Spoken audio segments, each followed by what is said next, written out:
My sister, 20, and I, 18 female, used to be close. But when I was 5, I got sick, up until I was 15. Because I was sick, my parents often stopped her from doing normal things on my account. Initially, I was okay with her doing kid stuff, but at one point, I got bitter and guilt-tripped my parents and her to let her stay with me. But I did that up until I was 12. Then I noticed that it was leading to a strain in our relationship and her hating me. I tried to get back on her good side because she was no longer enthusiastic about staying with me, like before when we would play games and she would sing and do things with me. I tried to convince my parents to let her do stuff because she'd come back from school, then spend 5 to 7 hours with me, then go home, and that cycle would repeat itself. But my parents insisted on it and thought I was being brave, even though I would beg them to let her have a life. When I turned 15, I had surgery and was doing better, but I was still dealing with some side effects from the drugs I was taking, which only lasted a year. My parents had finally let her do things that she wanted to do. This was midway through her junior year, but the damage was already done. She had stopped communicating with my parents and me. Like when we'd sit down to dinner, she'd only say one word to my parents and then lock the door to her room. And she didn't have any friends. She told my aunt, and my aunt told my parents because she was worried about her mental health. My parents tried to do family therapy before she left for college, but she still didn't communicate. She can literally spend a whole month without saying a word to anyone. When she went to college, she cut off our parents and me. She changed her number and everything. Last year, after doing some research, I found her on Instagram. She seemed much happier. I found out about her university and applied there. I wanted to rekindle our relationship now that she seemed to be in a much better mental space. Last semester, I contacted her through her university email and told her we could meet for coffee. She ignored all of my emails. This year, I decided to be more direct, so I went to her student organization and told her hi. She ignored me, but her friends asked who I was, and I told them I was her sister, and they seemed surprised because she didn't mention me. She then told me we should go to a cafe. She chewed me out for picking this university. She referred to it as her safe place. I may have gone about this the wrong way, but at the same time, I just wanted us to be close again. Am I the idiot? She's the only one I feel I can talk to. I just want a relationship with her. I have no friends since spending so much time in the hospital impacted my ability to socialize. I only feel comfortable talking to her. You are the idiot. She went no contact. So instead of respecting her decision, you stalk her, apply and go to the same college, and expect her to be happy? I won't be surprised if your sister transfers to another school. You stole her childhood. Leave her adulthood the heck alone. OP didn't steal her childhood. The parents did. OP is now a grown adult with control over her actions and is actively choosing to torment and stalk someone. But I also believe that her emotional growth is stunted. It doesn't seem their parents gave them the emotional support they needed.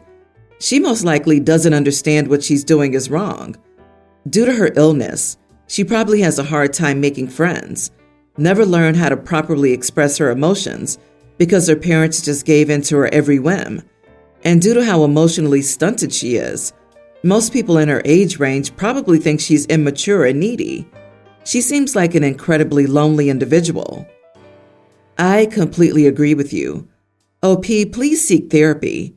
Your parents should have gotten your sister and you individual therapy, not family therapy. They don't get any props there.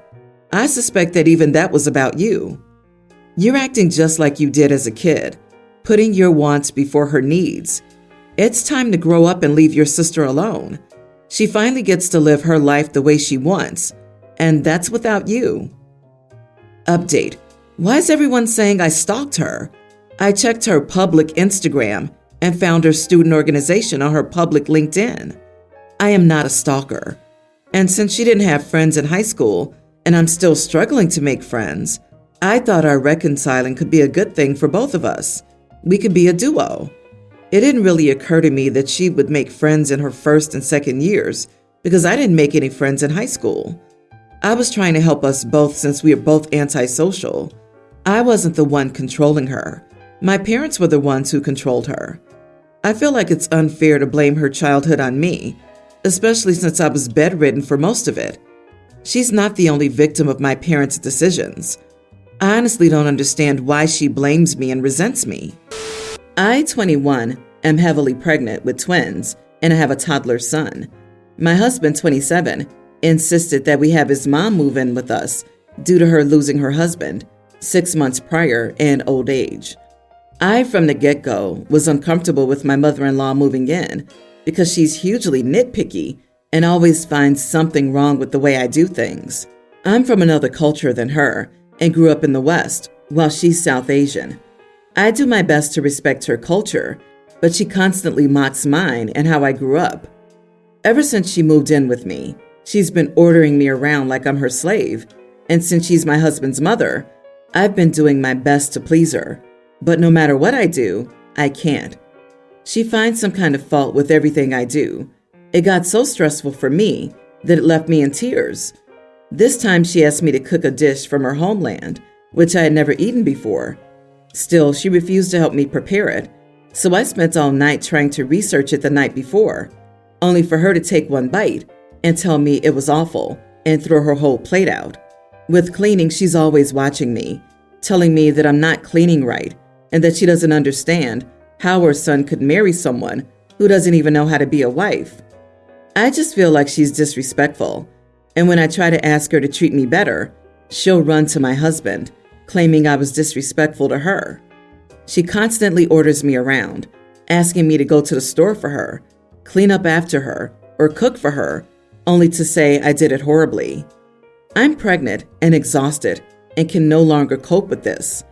I told my mother-in-law that enough was enough and that I was no longer doing anything for her until she learned to treat me respectfully, whether she liked it or not. I'm the mother of her grandson and unborn granddaughters, which makes me family. She started insulting me and told me that women out here don't know how to respect their elders, and she's disgusted her son chose me. She ended up calling my husband, and of course my husband heard her side of the story and sympathized with his mom without even listening to me. He's upset and thinks I should put more effort into mending this relationship with his mom, especially because she's still grieving. But the thing is, I brought this to my husband's attention enough times, and all he did was downplay his mom's actions and claim that she'd warm up to me soon enough, which she hasn't. So am I the idiot for telling my mother-in-law I'm done doing anything for her? Not the idiot, and you know that this'll never stop. Your husband has shown where his loyalty lies, and it's not with you. It's with his mom. As such, you can expect this to continue until mom dies. You must leave, OP. Protect your mental and physical health, along with your sanity. No, the heavily pregnant wife should not leave her own home. The mother-in-law needs to shut up or leave. The idiots should suffer the consequences, not the people they torment. OP can simply ignore her entirely. No cooking for her, no cleaning for her, no conversation. Hubby can cater to his dear mommy since he wants her there and won't defend or support his wife. Mother-in-law will either learn to be respectful or be iced out. The thing is, it's not that simple. As we figured out earlier, her own husband is going to side with the mom, and mom will keep pressing the situation. So stressing herself out and constantly being in a stressful environment is terrible for her health and the baby's health.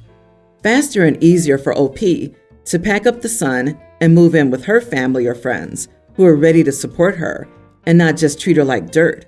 Then she can hang up when he calls and tries to convince her she's in the wrong. Girl, let's talk. This man knocked you up when you were barely legal, despite being in his mid-20s. He brought his mother in and always takes her side and expects you to act as her slave. And then he knocked you up again. You're barely 21 and you're going to have 3 babies. You need a divorce and get out of there immediately before you're locked deep into this abusive cycle. Please get out and stop having babies. My boyfriend Jake, 29, and I, female 27, have been seeing each other for a few months. Dave is Mexican American, but he's currently working in Berlin, where I'm from. I've heard him speak Spanish on the phone many times and inquired about this, but he's never asked me if I speak it, and it just feels weird to mention it when he didn't seem to care enough to ask if I spoke any other languages apart from German and English. Because of that, he's never really found out that I speak Spanish, despite me quite literally watching a telenovela before bed quite a few times. It kind of stings, but it is what it is. I never eavesdropped on his conversations, though. His friend from the US was visiting him, and I was meant to join them for dinner. When I did, they were speaking in Spanish, and his friend asked in Spanish if I speak it or if they should switch to English only. My boyfriend said, again in Spanish, "Nah, she doesn't speak it." This kind of annoyed me because he never even asked me. So I replied to his friend in Spanish that I do, in fact, speak it. Jake got angry and red. He didn't say anything in front of his friend, but on the way home, after dropping his friend off at the hotel, he started shouting about how I humiliated him and that I'm an idiot for hiding it. I told him it's best if he went to his flat and we would talk when he calmed down. He hasn't changed his mind and still thinks I'm an idiot and I should apologize. I told my friends and they're split on it, and I'm not sure anymore. Am I the idiot for not telling him? Not the idiot. You literally watch television shows in Spanish in front of him, and it didn't occur to him that you understand and can speak Spanish? He assumed you didn't, referred to you dismissively to his friend, and is angry that he got called on it. Find a better boyfriend. That's the humiliating thing, that he never put two and two together. LOL. Like dating someone, you think it would come up. But if you didn't ask and he didn't ask, he speaks Spanish, so you know he speaks Spanish. You watch TV shows in Spanish, so he knows you at least understand Spanish. And now he's angry that someone asked and you answered? Just dump the boyfriend, date the friend, and go dancing. Also, your soon-to-be ex is in Europe. It's common as heck that most people speak 3+ languages. He's an idiot at best and sees you as an appendage at worst. Their relationship is probably unhealthy from both sides. How do you sometimes date for months and not care to find out about their background, education, travel history, etc.? On the flip side, how do you date someone who has spoken Spanish for months and not want to share this thing with them? My wife and I are both white, but both speak fluent Spanish.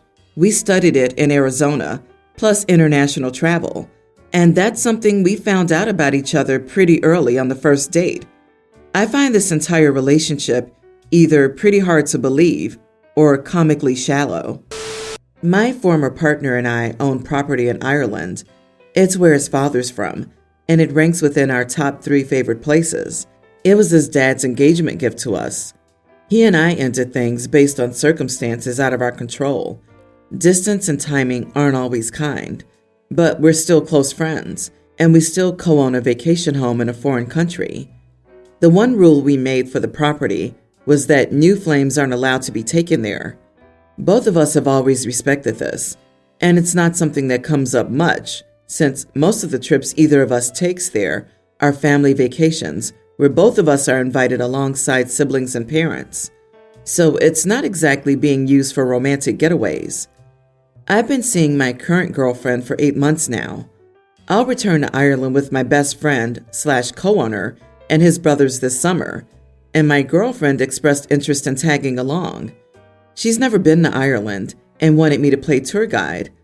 I told her that she was technically banned from the house we would all be staying in, but she was free to get a hotel if she wanted to join us. I thought it was all very lighthearted. She had heard me talking about the trip for a few weeks now. However, she had only just begun expressing interest in attending, so I didn't think she was serious.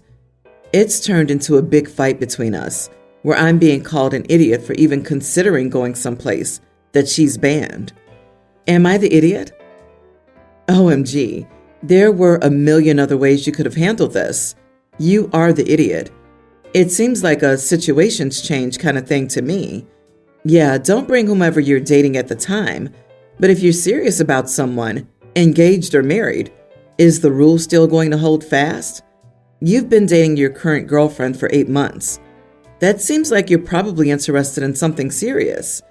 Then again, if an existing agreement over co-owned property causes your girlfriend to have a huge blow-up, that might not be a relationship that's going to work out in the long term. Am I reading this right? That the ex will be on this vacation? Screw that. Yeah, if my partner had a best friend who was also an ex that was banning me from their vacation home, I'd break that stuff off faster than a Kit Kat. OP is currently dating 2 people and needs to sort their crap out. No kidding. And the reason given they broke up was for things out of their control? This suggests to me that they'd still be together if it was up to OP. This has so many red flags for the new flame. I sincerely hope she recognizes this and runs away fast and far. OP, you're either broken up or you're not. Regardless of reality, partners will reasonably see this as a sign you're not ready to have someone new in your life. I get that it was an engagement gift from the ex's father. Still, once they called off the engagement, the property should have been returned to the father or left with the ex, regardless of why they broke up. OP really has no skin in this property, as it belongs by all rights to the ex. What happens when the ex gets married and/or has children? Are they not allowed to visit the property? The longer this lasts, the more heartache it's going to cause.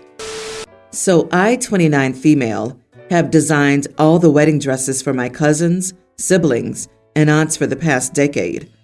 When my eldest sister, 35, got engaged at 24, she asked me to design her dress, since I was passionate about design, and she always loved my style. Her dress was a knockout.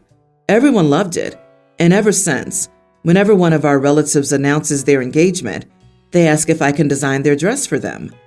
I've always said yes because I absolutely love doing it. It's just so much fun. On to the issue. My cousin, 23 female, is getting married next February and called me to see when we could meet so she could share her ideas for her dress and I can start designing it. I don't like this cousin at all.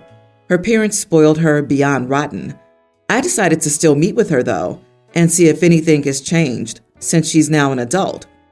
She immediately shows me some photos of wedding dresses by Sarah Burton and tells me she wants something exactly like the pictures. I try to suggest a change in neckline or color, and she shuts it down and tells me she wants exactly that.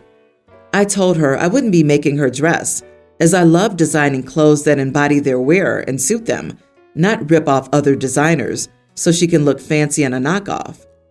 Some of my family, and especially her and her parents, are beyond upset and have been blowing up my phone because I've, quote, broken tradition and my baby cousin's heart because she's been looking forward to having me making her wedding dress for years now. I feel kind of bad, but at the same time, she's taking the fun and bonding out of designing a wedding dress. Not the idiot. If your cousin wants a specific dress, she should just buy the specific dress. The tradition was for you to design the dresses and share these moments of creation with your family members. Of course, she and her parents are upset. The sort of dress she wants costs a lot of money. Having you do it is much cheaper. I think it's time you broke with tradition. The tradition also included asking OP if she would or could design a dress for them, not deciding that OP would do that and just demanding an appointment to discuss details. LOL. The audacity. Also, is it even legal to copy a designer dress? I feel like it would be fine as long as you weren't trying to sell it. But cousin probably would have walked around her wedding telling people that her dress was real Sarah Burton. OP, this wasn't a cousin feeling grateful about having a designer in the family and how gracious it is for that designer to take time and energy out of their day to create a custom dress and show even a modicum of respect by asking. This is an entitled brat demanding a service she feels entitled to. Narcissists are like that. It's everyone else's fault but their own.